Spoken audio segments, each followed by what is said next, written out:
3 मिनिटात 30 बातम्या. Powered by बाबा जाधव मसाले, खजिना मराठी चवीचा. अस्सल खा, अस्सल रहा. अहिल्यानगर महापालिकेने ई कचरा संकलन मोहिमेला सुरुवात केली आहे. संत गाडगे महाराजांच्या जयंतीनिमित्त या मोहिमेचा शुभारंभ करण्यात आला. शहरातील प्रोफेसर कॉलनी चौकामध्ये ई कचरा संकलनाचा कार्यक्रम घेण्यात आला. या कार्यक्रमासाठी आमदार संग्राम जगतापांसह महापौर, उपमहापौर आणि आयुक्तांसह वेगवेगळ्या संघटनांसह नागरिकांनी सहभाग घेतला. दिल्लीतील AI परिषदेमध्ये काँग्रेस कार्यकर्त्यांनी केलेल्या आंदोलनाच्या निषेधार्थ कोल्हापुरात भाजप आक्रमक झाली आहे. भाजप महिला युवा मोर्चाच्या वतीनं काँग्रेस नेते राहुल गांधी यांच्या विरोधात जोरदार घोषणाबाजी करण्यात आली, आंदोलन करण्यात आलं. तसंच राहुल गांधी यांचा निषेध करण्यात आला. तृणमूल काँग्रेसचे नेते आणि भारताचे माजी रेल्वे मंत्री मुकुल रॉय यांचं निधन झालंय. प्रदीर्घ आजारानंतर त्यांनी वयाच्या 72व्या वर्षी अखेरचा श्वास घेतलाय. त्यांच्या निधनामुळे पश्चिम बंगालच्या राजकारणातला चाणक्य हरपल्याची भावना राजकीय नेत्यांनी व्यक्त केली आहे. पुणे पोलिसांनी PTP नावाचं ॲप सुरू केलेलं आहे. ॲपच्या माध्यमातून वाहतूक नियमांच्या उल्लंघनाच्या वाढत्या घटनांवर नियंत्रण मिळवण्यासाठी हे ॲप पोलिसांनी सुरू केलंय. नागरिकांना या ॲपच्या माध्यमातून नियमभंगाच्या तक्रारी नोंदवता येणार आहे. तसंच महिनाभरामध्ये सर्वाधिक तक्रारी करणाऱ्यांना पुणे पोलिसांकडून पारितोषिक दिलं जाणार आहे. या मोहिमेतून शासनाला आतापर्यंत 3 कोटींचा महसूल मिळाला आहे.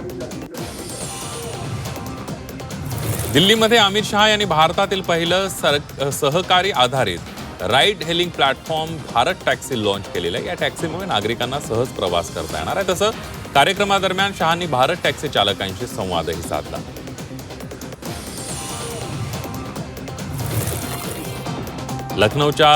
लखनौ विद्यापीठ कॅम्पसमधील लाल बारादरी मशिदीला कुलूप लावण्यात आलंय. रमजान महिन्यामध्ये कुलूप लावण्यानं संतप्त झालेल्या विद्यार्थ्यांनी निषेध म्हणून मशिदीबाहेर आंदोलन केलं. तसंच जोरदार घोषणाबाजी करत विद्यापीठ प्रशासनाला कुलूप हटवण्याची मागणी केली आहे. जवाहरलाल नेहरू विद्यापीठ कॅम्पसमध्ये तणावपूर्ण परिस्थिती निर्माण झाली. निषेध मोर्चा दरम्यान डाव्या आणि उजव्या विचारसरणीच्या विद्यार्थी गटांमध्ये हिंसक संघर्ष झाला.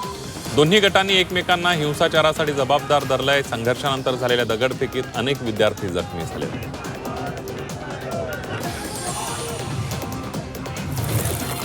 गुजरातमधील राजकोट शहरातील जंगलेश्वर परिसरामध्ये अतिक्रमण हटवण्याची मोहीम सुरू करण्यात आली.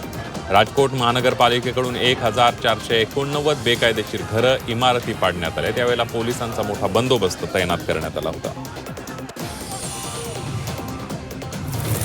और ये भ्रम है बाल लैंगिक शोषणाच्या आरोपाखाली शंकराचार्य स्वामी अविमुक्तेश्वरानंद यांच्या विरोधात गुन्हा दाखल झालाय.